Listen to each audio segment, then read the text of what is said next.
Hey guys, Brian here from Vintage Classic Specialist. Happy Tuesday, everyone. It is time for another episode of Day in the Life of Vintage Classic Specialist. So why don't we start with this guy, which left last week and was not gone for long, and more electrical gremlins started popping up. Not surprising, because this wiring harness on this thing is a mess, to say the least. And the owner and I do have plans at some point to replace the wiring harness, but for now we're trying to kind of, bandage it, so to speak, to get it, where everything's functional and it's not blowing fuses and doing weird stuff like that. So yeah, it kept blowing the key on power fuse. So this is a fairly early car. It's a 60. So the fuse box, I guess what I would call the main fuse box, is only four fuses. One of those is hot all the time. One of those is key on hot, and then two are related to the running lights. Anyway, it was periodically, at least, popping the key on power fuse, which would make the brake lights not work, the turn signals not work. The radio was mostly not working because it feeds off that as well.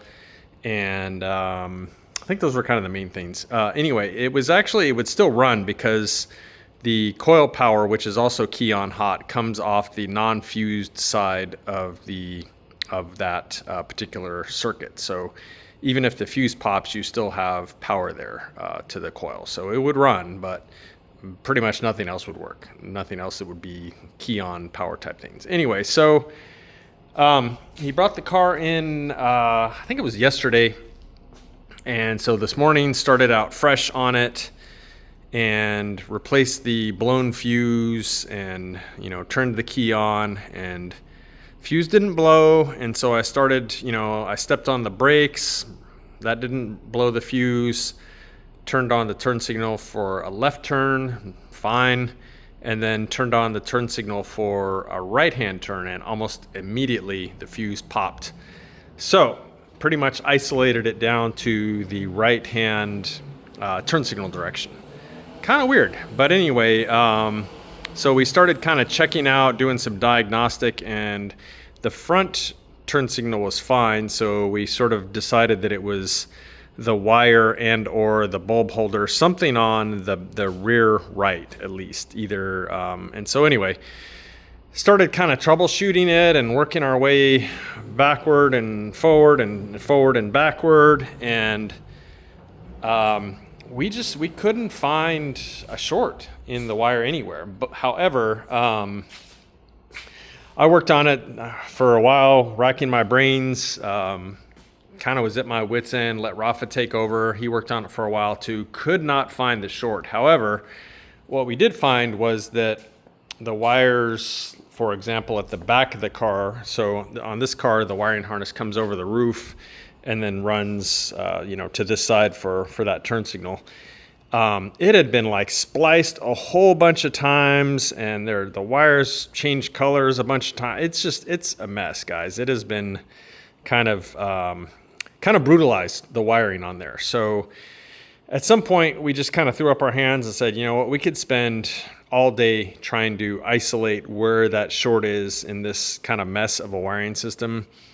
And so finally, we made the sort of executive decision to just run a new wire from the front of the car to the back of the car to feed that turn signal. Boom, problem solved. So that wire, we're not using it anymore because it's got a short in it somewhere. Kind of like with this car, how the, let's see, what was it? I think it was actually also this side, the running light.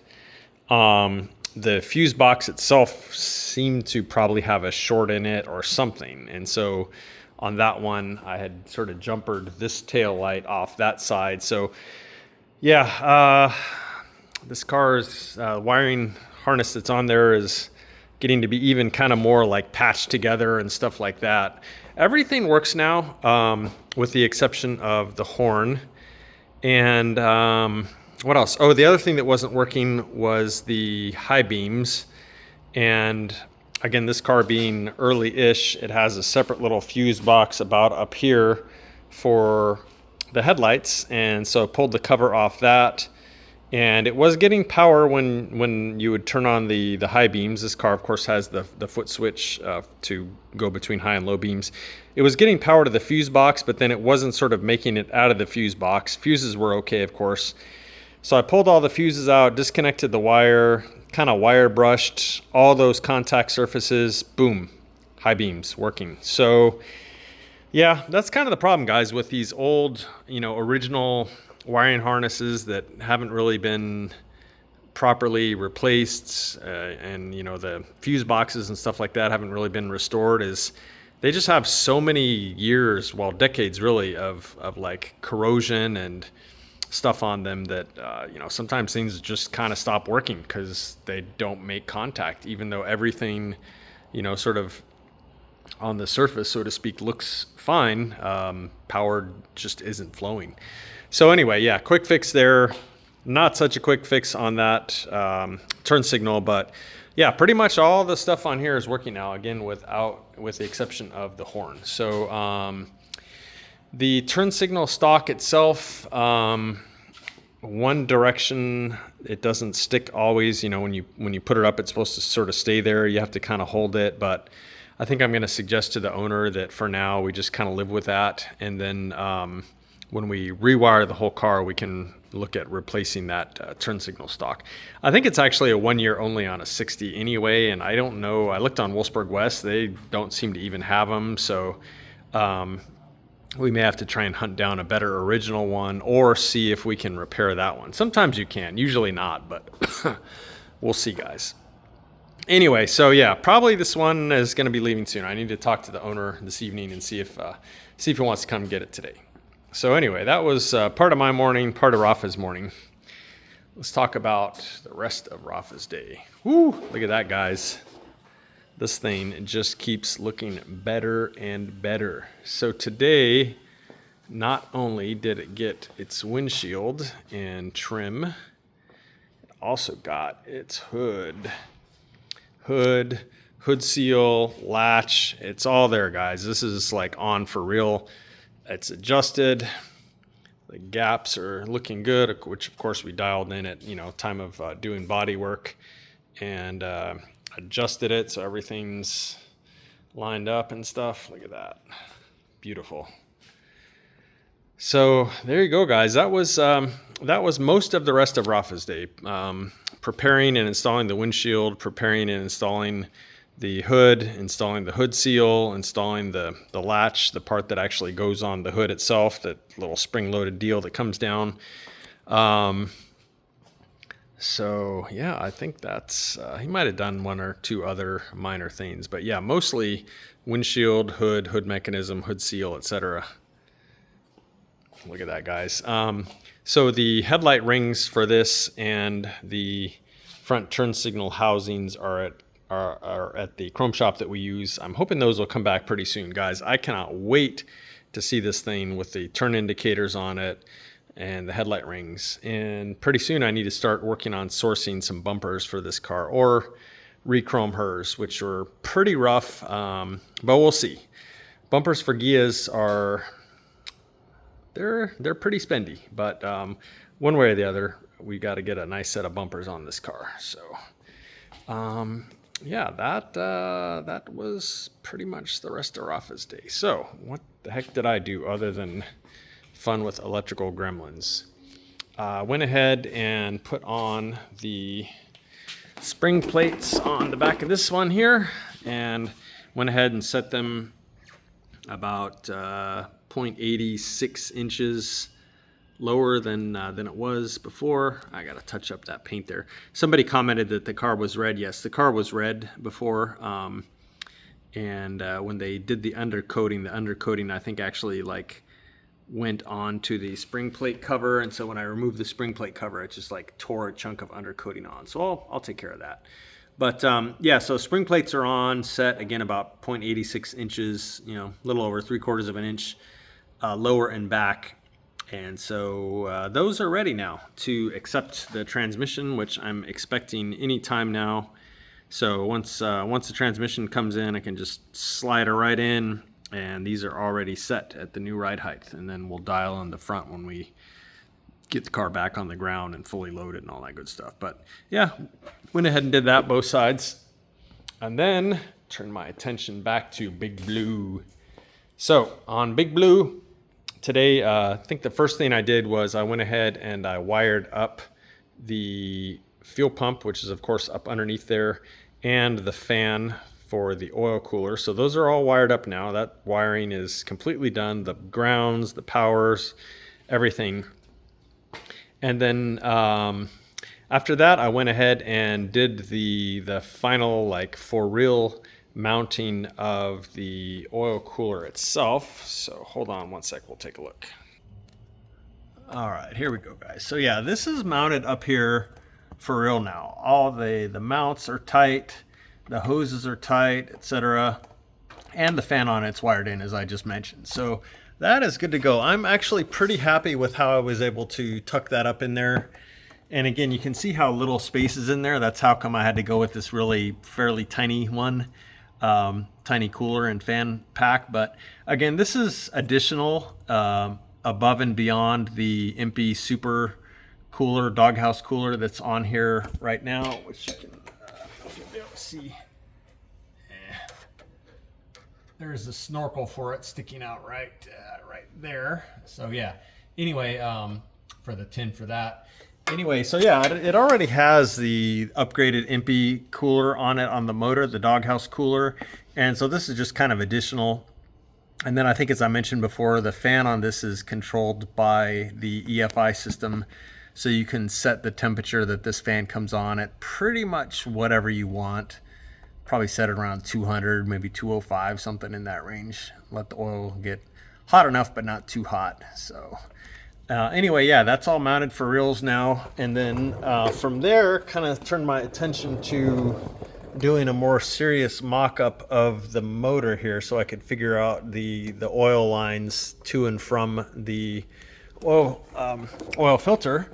So on the topic of the oil filter, I went ahead and mounted it up here where it's going to go. And yeah, as far as the motor, I did go ahead and put on the mustache bar, which you can see. That's this bar across here. It's called a mustache bar. That's basically the rear motor support on a early bay window bus, is that bar there. And then the transmission is held up by the nose cone, nothing in the middle. Kind of a weird, I don't really know what Volkswagen was thinking. To me, it seems like kind of a weird way to mount things. But anyway, so yeah, I went ahead and mounted it with the mustache bar because I really needed to see the location of that with respect to the oil lines that come to and from the motor that you can see, like those two right there. So at this point, yeah, things are getting pretty real here as far as finalizing routing and stuff like that. So yeah, you can see these two lines here coming to and from the motor. So the one coming from the motor is let's see, which one is that here? It's this, yeah, this one here. The one coming from the motor going to the oil filter, that one is staying. Basically, that one's for real. So probably attach it like that, give a little distance there to the exhaust pipe. And then from there, instead of going back to the motor, which is how we had it plumbed for doing the dyno, the one out of the filter, so this one will instead go into this hose here, which goes to the oil cooler, and then the return from the oil cooler will be this one here, and then this will be the one that actually runs back and feeds the motor its oil. So there you go, guys. Pretty much gonna splice these two here for the cooler into this here. So out of the motor into the filter, out of the filter to the cooler, from the cooler back into the motor. So pretty much gonna finalize all that here pretty soon. And I won't connect these because these, we're not using A-in fittings, we're using barbed fittings for the most part here. And so you don't really want to be trying to connect and disconnect these just because they're barbed fittings and they're a very tight fit and so on. So I'll figure out the lengths, the routing, stuff like that, and then these will just kind of be waiting for the motor to go in, like the final install, the for real install of the motor. But in the meantime, yeah, we'll figure out all the routing, have everything kind of, all the ducks lined up, so to speak, and be ready for that. So that actually, figuring out that oil, last bit of oil plumbing routing, that's actually about one of the last major-ish things to do here on this thing before the transmission and motor go in for real. I still need to do some things with some brake lines kind of up front before the transmission goes in, but yeah, this thing's getting very close, guys, actually, to going together for real as far as its whole drivetrain back here. Heard from Americoat the other day that the panel that goes in front of the motor there that covers the gas tank is done powder coated, so I can go ahead and get that back and install that. So yeah, guys, this thing is actually starting to move right along here and look like its motor and transmission should be in it for real here pretty soon overall. Anyway, guys, that is actually it for today. So thank you all very much for watching. Appreciate it, and we'll see you again tomorrow. Bye.